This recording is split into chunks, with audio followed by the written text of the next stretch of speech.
And hello everyone, how's it going today? Happy Wednesday. Now today is Wednesday, January the 13th. Now I don't know if this is going to be uploaded today, but I will try to make I'll try to make it happen. That's all I can say. And so this is what I promised. This is what I want to get more into. Just more videos like this. So I guess I just want to quickly talk about like a few things. So first of all, this is more like it's more like an art sort of diary that I want to do. It's like more like a video diary, and I wanted to give this a try and see how it goes. And I'll explain exactly what I'm doing in this painting right now, but there are a few things that I want to improve, of course. I would like to have a secondary camera at some point in the future, maybe.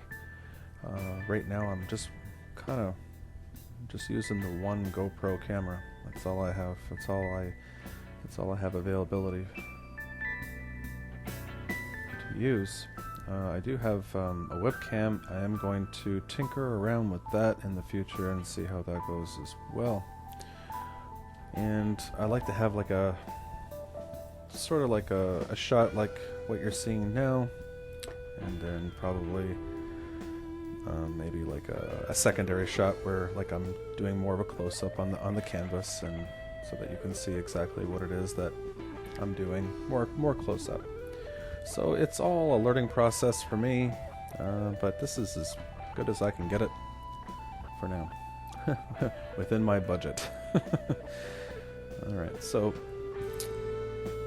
this is like a breakdown basically of this painting that I did. This one was it was just a colorful thing that I thought of. I had a few ideas, saw some paintings and pictures on Google and so forth, and this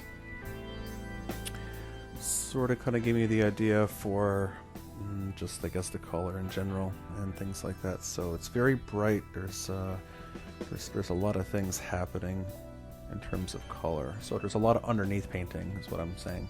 A lot of underneath colors. Those are your more important values with painting. If you're painting with any kind of medium, as far as I'm concerned, if you're painting with water color, if you're painting with acrylic, underpainting is very important.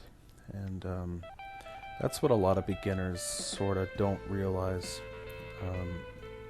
and it's really hard to learn that I as well, because even when I was younger, when I first started learning how to paint, I was probably 9-10 years old, and of course, you know, you paint with what you think you see, and then usually it's just everything that kind of sticks out at you, and so,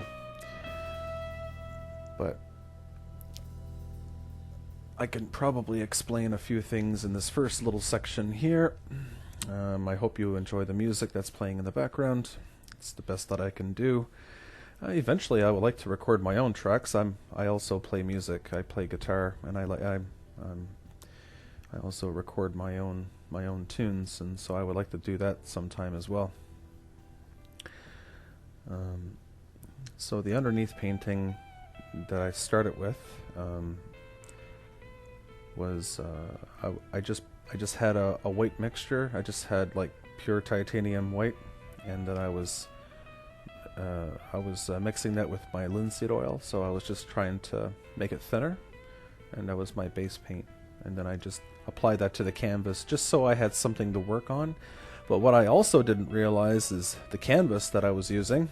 See, I'm struggling a little bit here.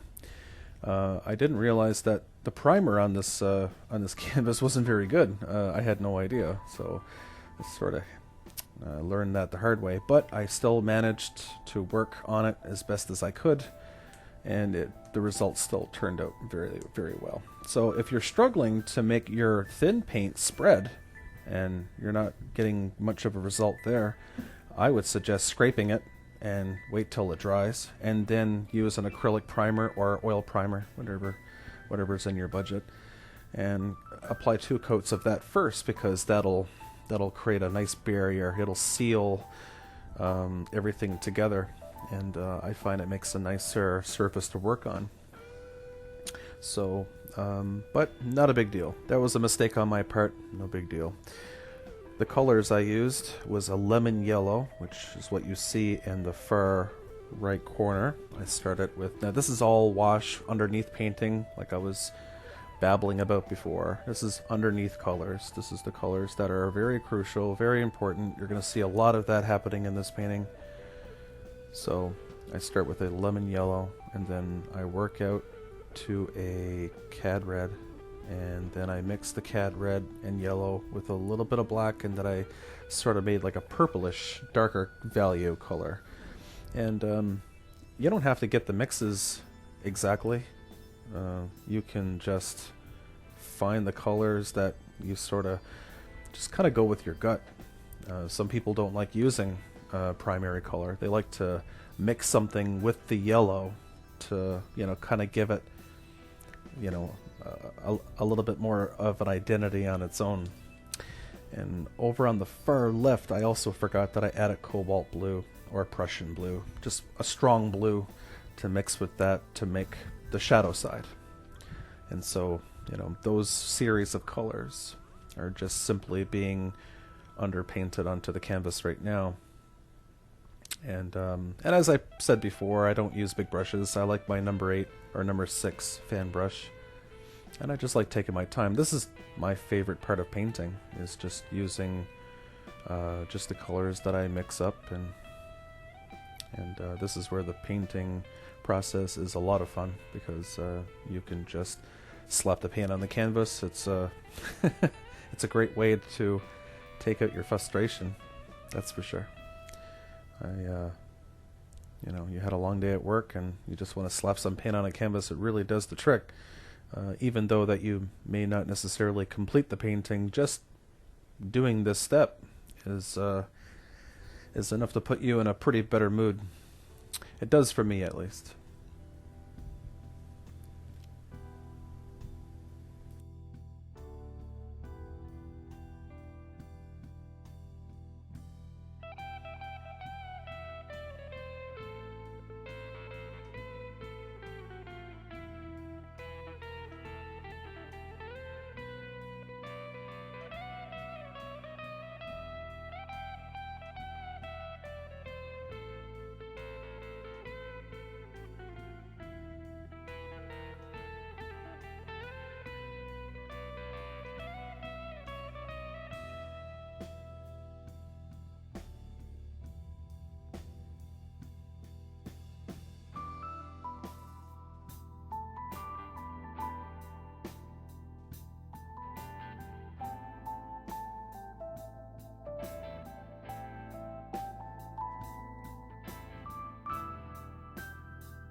Now over in this step here, so what I'm doing now is I'm just wiping my brush on a clean paper towel that's in my hand there that you see, and I am now just blending the colors together. And all you have to do is just use your same brush. I would probably clean it first, you know, clean it with your try to use a paint thinner that's not strong. Don't use mineral spirits or turpentine or anything like that. I would stick to just a traditional paint thinner. It doesn't smell as bad. And just clean your brush and make sure it's nice and dry, and then just go in between each color, and then just go back and forth, and just wipe your brush with the paper towel after every application of blending, and until it's nice and soft. And then what you can also do afterwards is you can clean your brush again and repeat the process if it's not soft enough for you. It doesn't have to be. I mean, I really wasn't looking for anything to be super soft. I just wanted the impression that there were that the sky had multiple colors and there was no hard edges. I just wanted to make sure that the brush strokes were as eliminated as possible and the hard edges were gone. And that's basically it for that.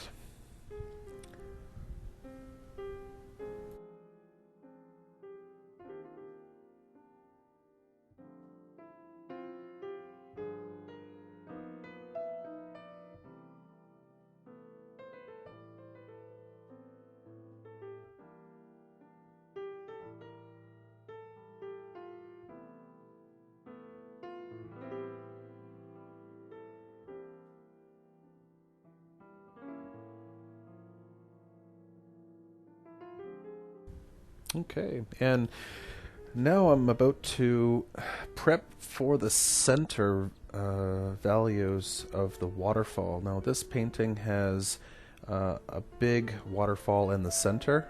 There's actually two sections to the waterfall. So there's the one that you can, you know, I guess, quote unquote, barely see, like the one that's furthest away. That's the one that I'm working on now. That's the one where a lot of the color starts to really show off in this painting, because I want to make the impression that there's a lot of reflective light coming from the sky and hitting the water. And I don't know if you would actually really see something like that in real life, maybe. But the thing about me is my paintings in general, I always just want people to imagine that they're looking into a dream. That's that's essentially what I was looking for. And so, you know, you sort of have that in the back of your head when you're going in. So I'm just applying, and the colors, I'm just gonna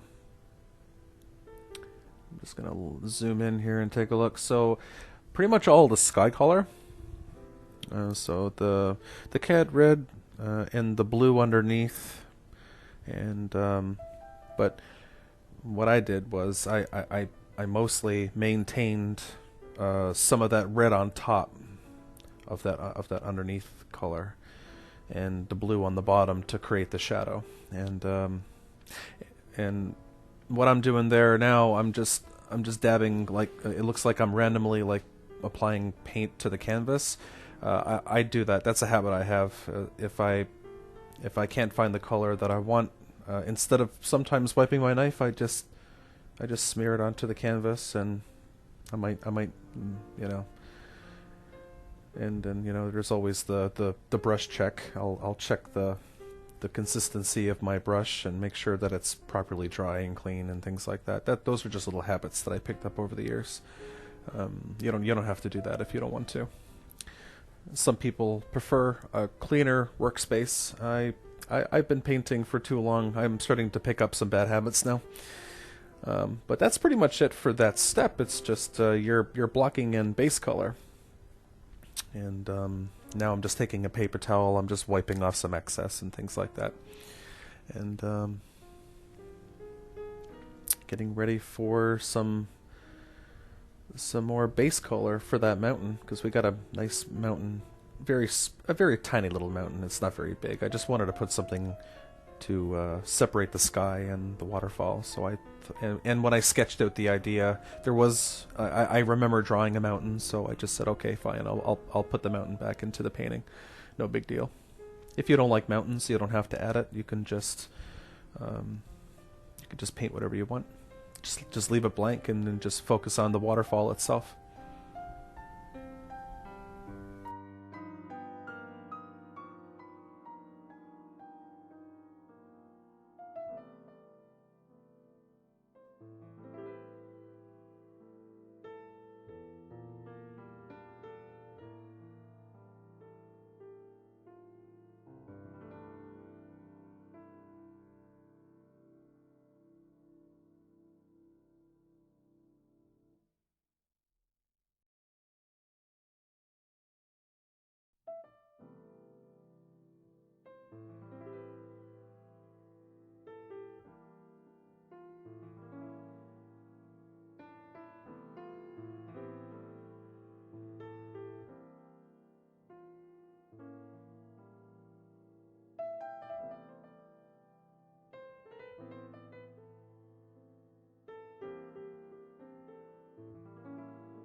So here now I'm starting to block in the mountain, the little mountain that I was talking about before.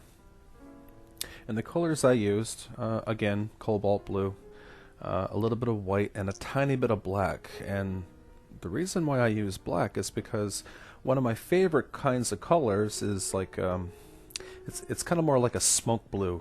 I kind of like that smoke bluey look. I'm not sure why. It's just one of those things for me. And the black is great because it'll change the value just a little bit, just to make it a little more different. I mean, you can just, for now, you can go blue and white if you want to, or it really doesn't matter. But as you progress, you can pick up those little mixing tricks and things like that, and it's nothing really spectacular. But if you like a smoke blue color, yeah, a little tiny bit of black to it really does the trick. And I'm using just a painting knife. This is one of my many painting knives I have in my collection. As I probably mentioned before in a past video, I have quite a few. I've collected them over the years. And painting knives are great tools. They're great for scraping color on. If you don't have one, I really highly suggest that you get a stainless steel painting knife and take it for a spin. Yeah, they are a lot of fun to use. And now here is actually a little crucial part. Now I decided to darken the part of the sky with a tiny bit more cad red. I found that the sky was just too bright into the center. And this is a great way to demonstrate how you can change things. If you don't like something, don't be afraid to change it, no matter what step you are in your painting. And that's probably another misconception too. That's what scares people, is that, well, I don't like my sky, but now I'm working on the foreground and I can't change it now. That's not true. You can change anything that you want to at any time. If something doesn't work out, I'm notorious for scraping and waiting for my old canvas to dry. I'll sand it down with some sandpaper and then I'll just paint over it. I make changes at any given point. And that's also another great thing about oil painting as well. You can change those things at any given time that you want, because the paint is still wet. You can still move it around, you can still add, and you can still blend, and those sort of things. It's really great. And just a very simple little thing there that I did, but once the painting was completed, I found that it really, really made a major difference. So just wanted to point that out.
Okay, and next now we're going to create some texture and some highlight and some shadow on our little mountain here. I'm not going to apply a lot of detail, just enough to know that our mountain is there, and he's not really that important. I just wanted to, like I said, I wanted to put him in there, but he does make the painting stand out, stick out.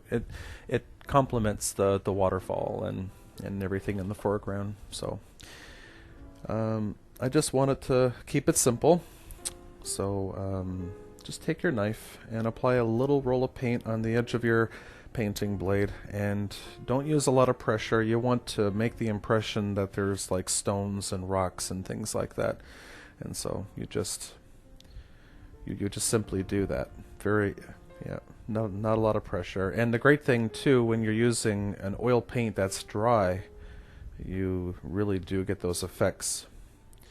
And what's also a lot of fun too, I'll probably demonstrate in the future, is that you can apply different colors. There's different colors, and you can change the values, and you can do some really cool things. But this one here is just really simple, because it's only a 2-3 color layer. That's it. So one side is just going to be white on one side, and a combination of blue and white for the shadow side, and that's it.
Okay, and so that's our mountain. Our mountain looks pretty good, I must say.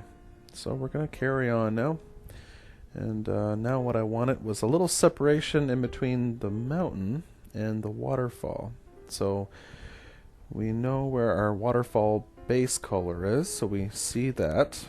So what I'm basically doing is I'm just painting some trees that are far, far away, just basically sitting on top. So we know that there's something happening, you know, all the way up there, back there, you know, whatever you want to call it. I just want to make the impression that it's really far away from where somebody would be standing if they were looking at it. So, and so below the base of the mountain, you'll see that there's a little bit of white and things like that. And so I just basically put in like the indication of that there was like some mist and things. And of course I'm kind of talking out loud there. I'm kind of demonstrating it to myself, and I do that a lot. And just going to apply a few more indications of things on the mountain, just because I probably didn't originally like how it looked, and I'm just addressing it. But yeah, that little separator is great. That's a great idea to do. And the colors, they're not fairly dark, but midnight black, and a mixture of midnight black, and I did put a little bit of sap green in there as well. And you don't need a lot of paint, so when you apply the paint on your brush, you just tap the paint into the bristles, and but you don't need a lot. And what I would do is just very little paint. Start with that and tap. Tapping is, you know, it's probably one of the things that I'll say that really does the trick. You know, when you're trying to make things like tree leaves, or you know, bushes or grass or things like that, is tapping. Tapping is that's what creates that texture. And the brush is basically doing the work for you. You can also do that with pretty much any brush at all. You know, what's great is like a flat brush or a fan brush to make like an evergreen or pine needle tree. You can just tap that.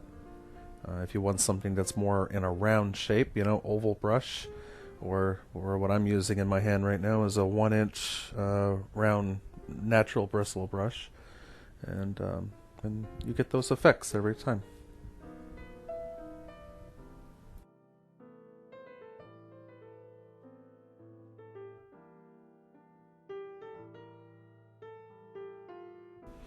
Okay, now comes the second layer of our waterfall.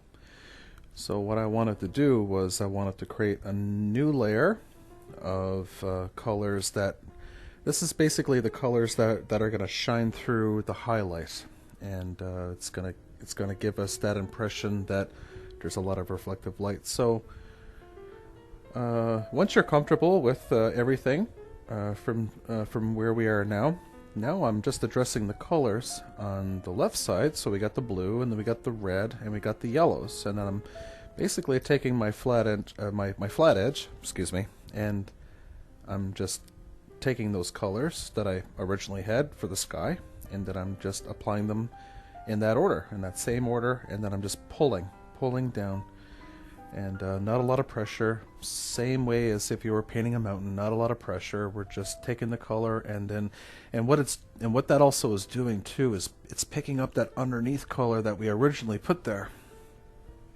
and you're going to get that beautiful effect.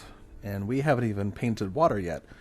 We're still into the underneath painting, but we're prepping for what's to come. And yeah, it's going to be a lot of fun to demonstrate.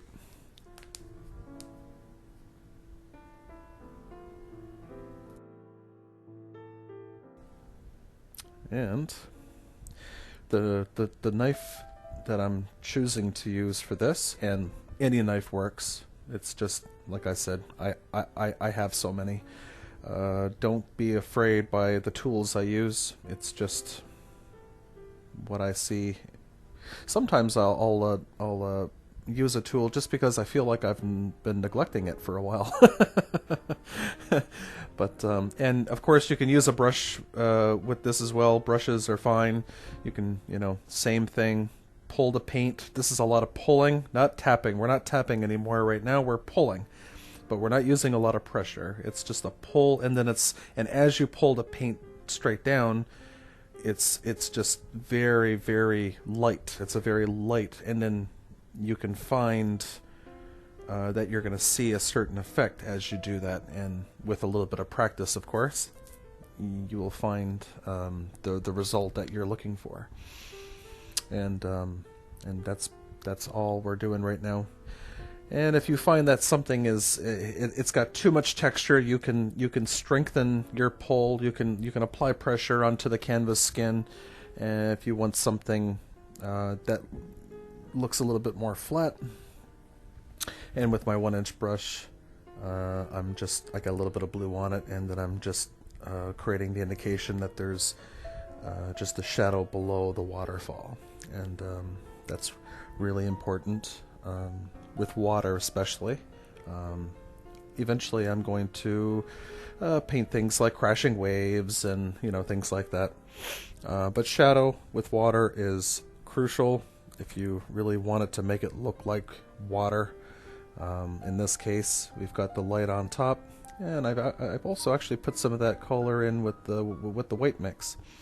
And then I'm just basically scrubbing it in on the bottom, and then I'm just blending it together as best as I can without losing that effect that I just made, because I was surprised how well that turned out at first go. Usually it takes a couple of tries.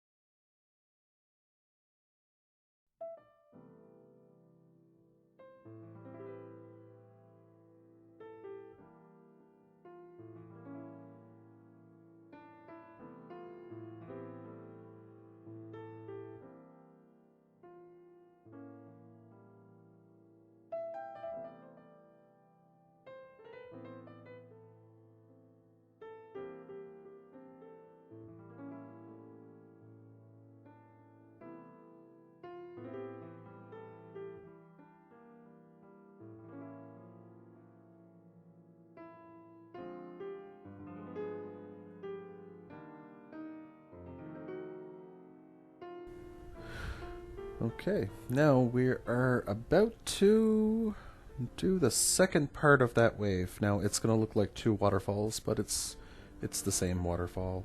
It's just the second half of the waterfall is just it's more in the foreground.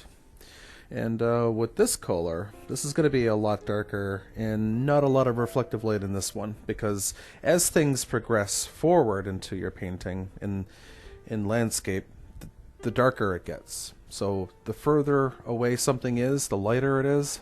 The closer something is, that it should be more darker. And in this case, I used a combination of blue and black. About 70% blue, 30% black. And then I'm just using my palette knife just because I'm being a dork.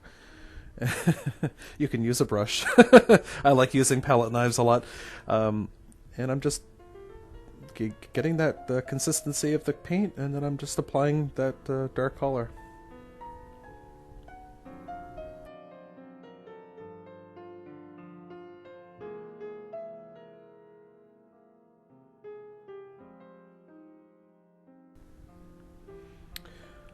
Okay, and next up we're going to take a little bit of pure titanium white, and we're going to kind of make the indication that there's going to be some mist and things like that. Because the thing about water is that, well, when it makes a splash and there's a lot of water, it's going to look like a mist, and so you kind of want to make a glow of a misty glow.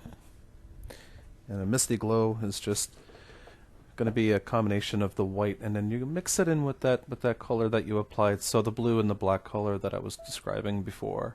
and then and of course you could also change the value too if you find that originally the value was too dark or too light. You can change it, and that's a great way to change it as well.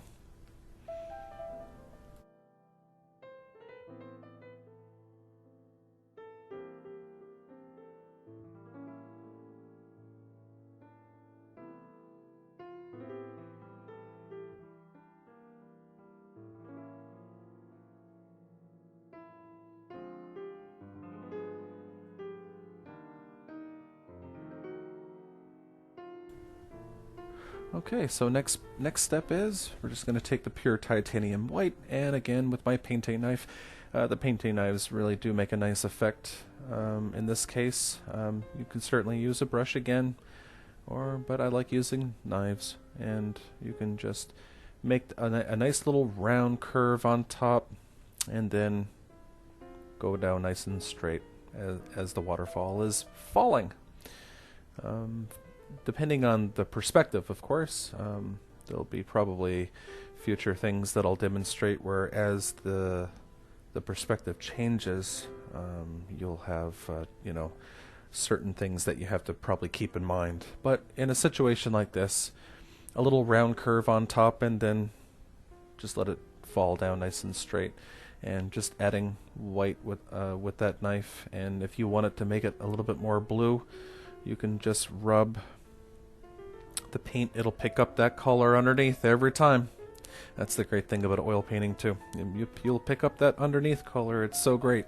It makes painting that much more easier. You don't have to mix those colors. You can just rub, and you can get those colors. And if you find things too bright, just keep on rubbing it, and it'll dull it. And then if you want it brighter, then you add more white paint, and it'll make it brighter.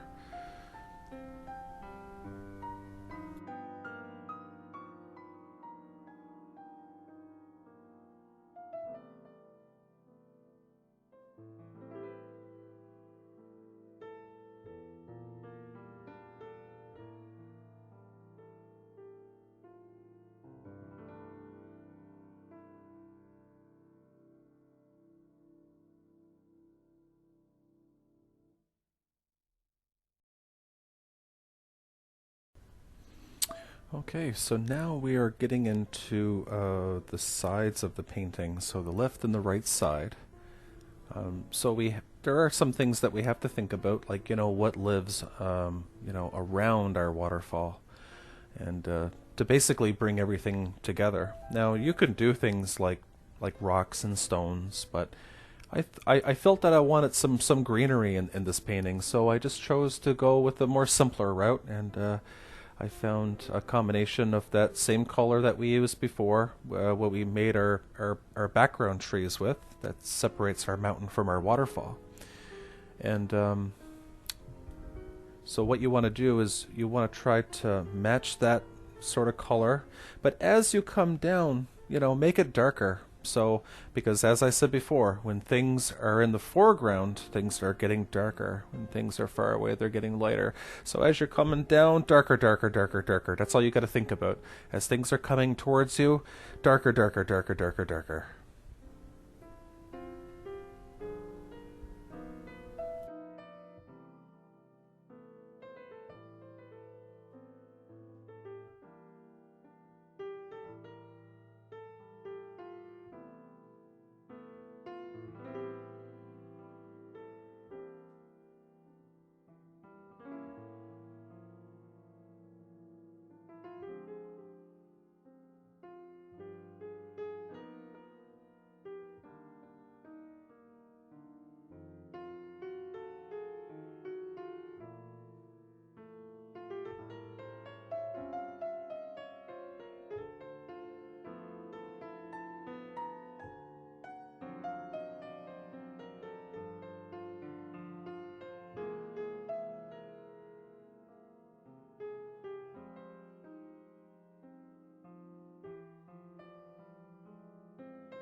And now, still applying different layers to the bottom of my waterfall. So here's another habit I have. I'm not very consistent. When I start working on an area, sometimes I tend to get bored, and then I kind of move away from that area, and I tend to go to another area. I really apologize for that. So now I decided that I'm going to work on the main part of the waterfall down on the bottom. So I'm adding in some more cobalt blue. I think it was just pure blue, maybe a tiny bit of black. I mean, I would try blue and see how dark it gets, right? But I'm just looking at the different levels now on the waterfall side of things, and I then caress the top of the waterfall and things like that. Just make sure that everything is kind of blended together and stirred up together and that sort of thing.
And now I decide to start working on some of the middle ground on the right side of our painting, so where the sunny side is.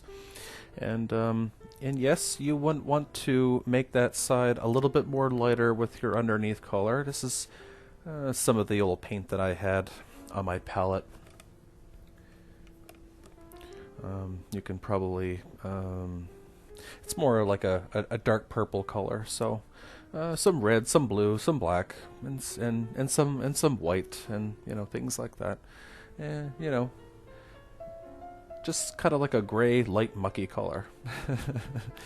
And what I'm doing is I'm just using my another one of my painting knives.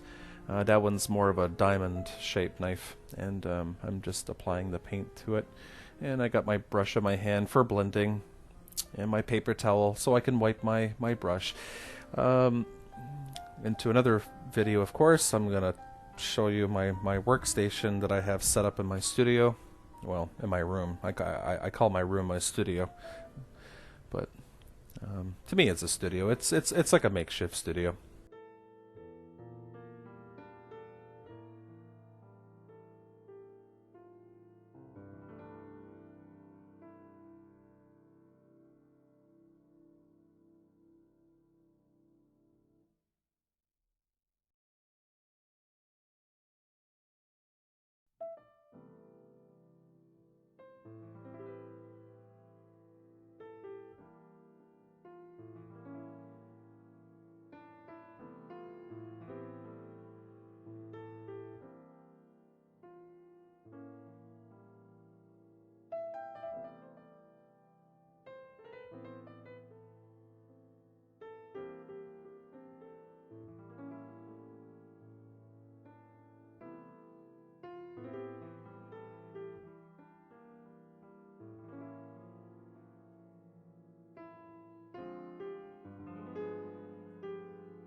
And so now we're going to be building some trees.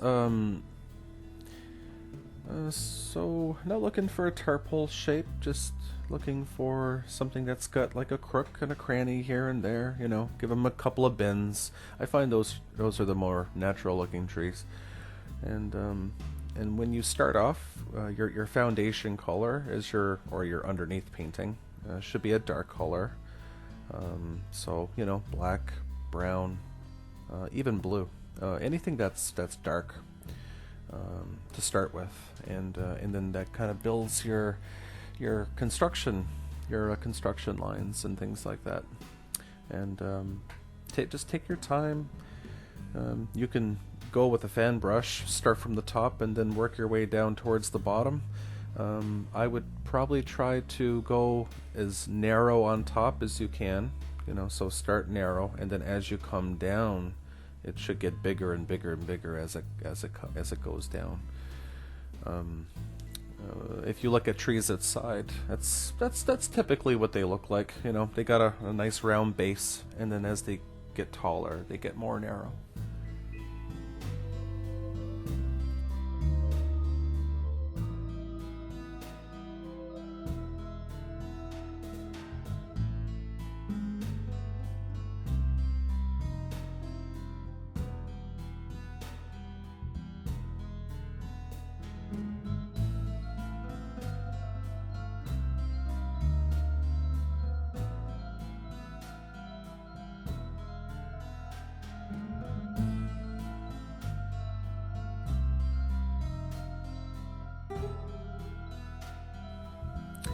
Now, in the next step is highlighting your tree trunk.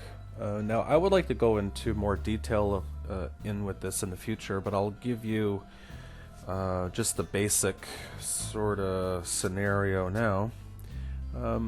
So when you're highlighting the tree, of course, you know, you discover on your own which side is the light side. So you found your light side and your shadow side. Perfect. So your light side is going to be your light color. So what I would start with is whatever color that you use for your base color, add a little bit of white to that and just see what it looks like. And that could be a great way to start highlighting your tree with. If you don't like the way that the color looks, you want more of a traditional brown color, then you can just add a little bit of brown and white, and then you can try that as well. And then on the opposite side, you can use your base color with a little bit of white, but a lot less white. You know, just to brighten it up a little bit. It should be in between your base color and your highlight color. It should be somewhere in between. And then you can use whichever painting tool that you like to use. If it's a brush, then you can just. What I like to do is I like to start from the bottom, and then I have a little bit of paint, and then I just kind of tap the color onto the already dark color that we started with. So if I'm highlighting it first, as you see here, I'll just like pick a spot, and then I'll touch, and then I'll pull across, and then I'll lift my knife or my brush off, and then I'll find another spot, and then I'll do the same thing. And it's a lot of touching. It's a lot of touch. It's a lot of touch. A little bit of pull, touch, and but like I said, it's probably a much better example if I were to have like a bigger tree, and there will be a bigger tree in this painting. Maybe you can probably see it a lot more closely. He's a tiny little fellow, so we're not going to be able to see him too much. And skipping ahead, I put some little sticks on him. Script blender brushes are really good for that, which is just a small bristle. It's a small bristle brush.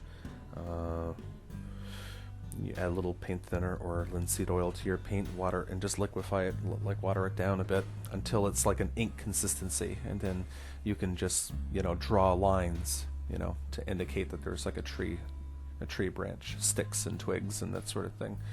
And I like to do that before I put any foliage on my tree. But the thing is that it's not really necessary because you can draw the stick over the limb, over your foliage, right? Which is can be a good idea. Not to overdo that, but it can be a good idea because some limbs would be in front of the foliage. So if you want to make that indication that something is in front, that's a good way to do that as well.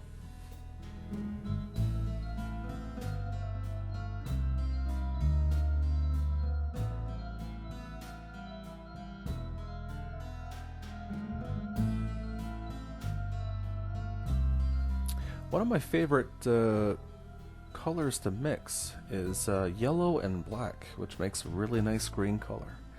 Unfortunately, that wasn't going to necessarily work in this case because our sky has a bunch of yellow in it, doesn't it? So I wanted to avoid that a little bit. So I added some blue to it just so that you can see the green color. So yellow, blue, and a little bit of black. And if the color is too dull, you just add a little white to it. And when you're highlighting your foliage, it's the same way as when you first put the foliage there. You just tap your bristles into a tree shape. So, what I would probably suggest if you're struggling making tree shapes, just simply look at trees outside, or look at I love referencing Google images and photos that I take, and just so that you can kind of get an idea of what you want your tree to look like. So you start from the top, and then you just kind of tap in your tree shape. What's a good idea too is to tap over certain sections of your tree trunk that you originally painted, just so that you can get some of the foliage to look like it's in front rather than behind the trunk.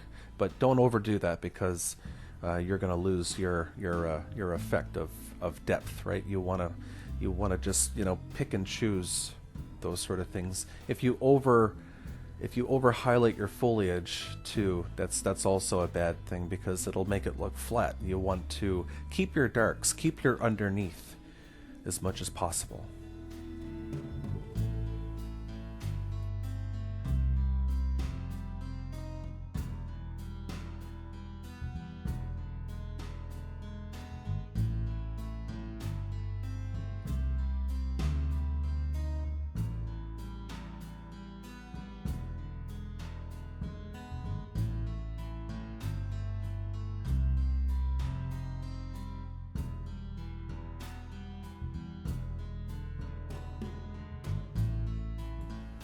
Really quickly, there's just something that I thought that lived back here, like a little stone hedge or something like that.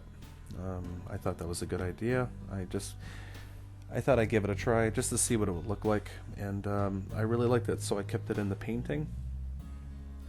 One thing that I wanted to mention when you're painting stone and you're painting tree trunks, you want to distinguish your values as much as possible.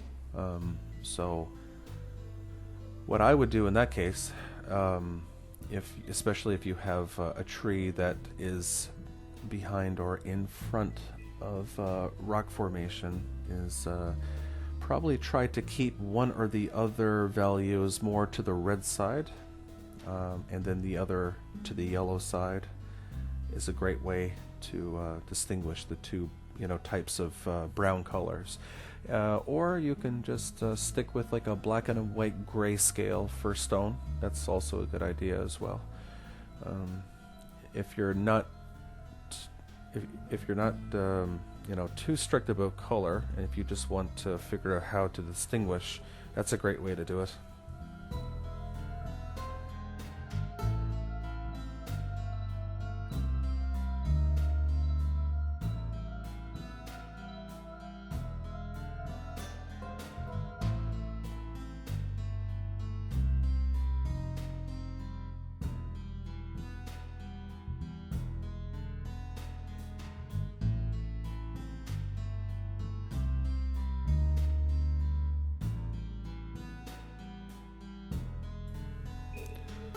So now we're going to be looking at creating a little bit of mist on the base of the waterfall. And I just take pure titanium white and I'm just scrubbing it. And I'm also picking up that underneath color as well as I just kind of go up and down and just try to make that misty effect.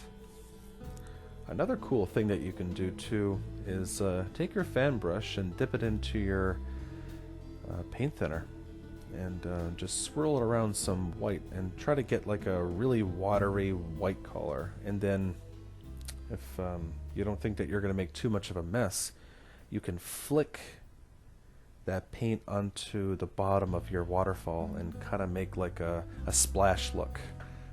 Sometimes I do that. Of course I have to cover things around me or I'm going to paint my walls.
So now with the dark color, some black, some brown, some alizarin crimson, a little bit of blue, just all your dark colors really.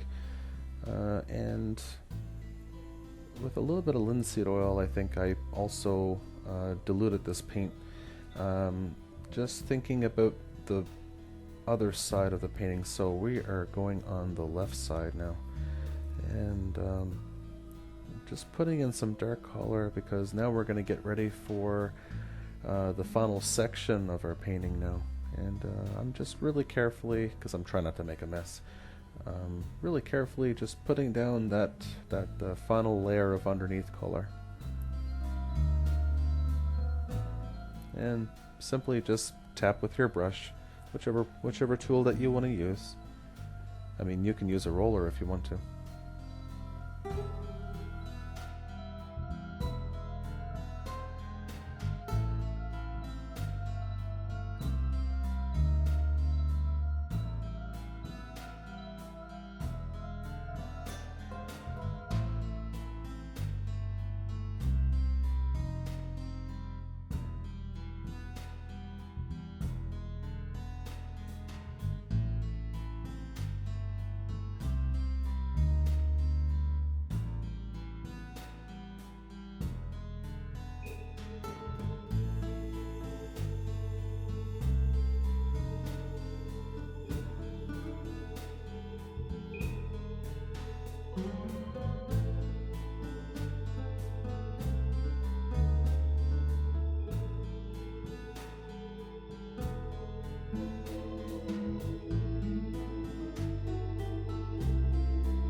Okay, now here comes something that you can't teach this. This is called bravery. I am going to draw a line right clean on through my painting. And you can see the expression on my face that I am not having a good time right now. This is the part where things get a little more scary. If you make a mistake when you're putting a big tree through your painting, you can fix it. It is possible. It's just going to be a real pain. You can scrape it, and then you can just kind of dab with a paper towel if you were to like misplace your line. What I would suggest is getting a smaller brush and then just create a construction line and just build it as you see it. I would really suggest having it sketched out before, just so that you know for sure you know where it's going to go. Because you certainly wouldn't want to try to fix something like that. That would be really difficult to do. But it is possible. So, mission accomplished. We did put in our construction line work for our big tree in the foreground on the left side.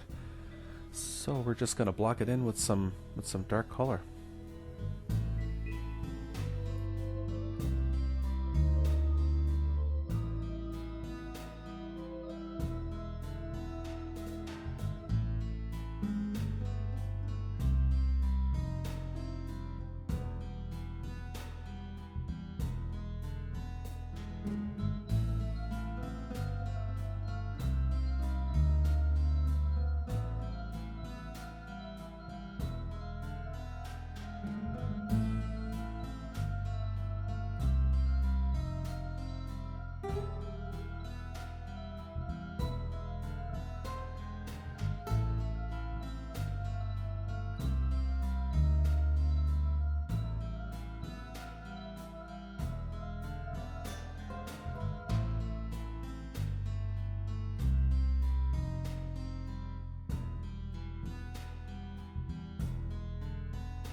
And now that that's done, we're going to start thinking about highlighting our tree, and touching on this a little bit before when we did the small tree on the right side.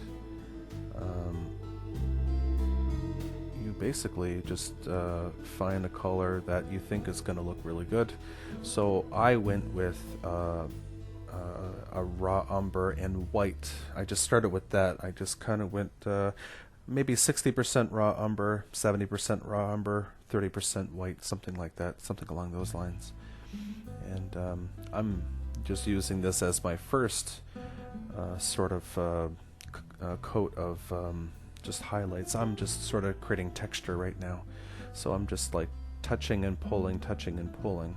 But not just one side. I'm actually doing like I'm kind of doing like a chick, chick, chick, chick, you know, as I'm going along the tree, as I'm going along the base.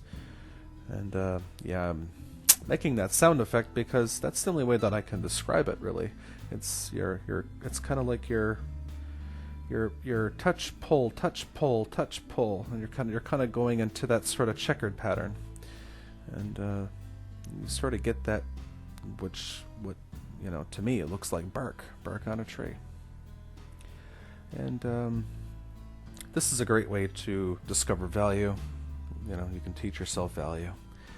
So you can go from one side as your shadow side again, and on your light side you can add a little bit of red, you can add a little bit of Van Dyke brown, white, yellow. You can even add some yellow to it, which I actually do to the base of this tree, which is really cool. It really makes it stand out, makes it really stick out.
So as I promised, I did use a yellow color, yellow green.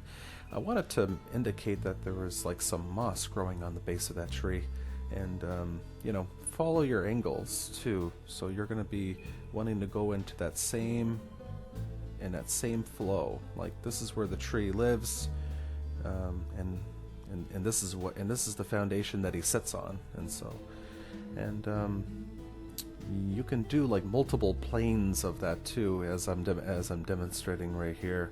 I'm doing multiple planes of this, and I've got so many paintings where I do that, where I have like the moss growing on the base of a tree. I just think it's the coolest thing ever.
And as I should probably mention, because we're doing an alla prima or wet on wet technique, this style of painting can be a little tricky. So if your paint is not sticking very well, always have your paint thinner, or what I would recommend, linseed oil, to liquefy your paint just a little bit, just so that you can get your layers to stick. And I do sometimes overuse, like I'll add too much linseed oil, and then you make your paint too thin, and too thin is no good. You don't want it to be too thin, unless you're doing line work and things like that.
And I think that's going to do it for this painting. I'm just putting the little finishing touches on this painting right now. In the background of that tree on the right, I'm sorry, on the left, just, making the indication that there's, some things that are living back there. I'm just kind of talking to myself there.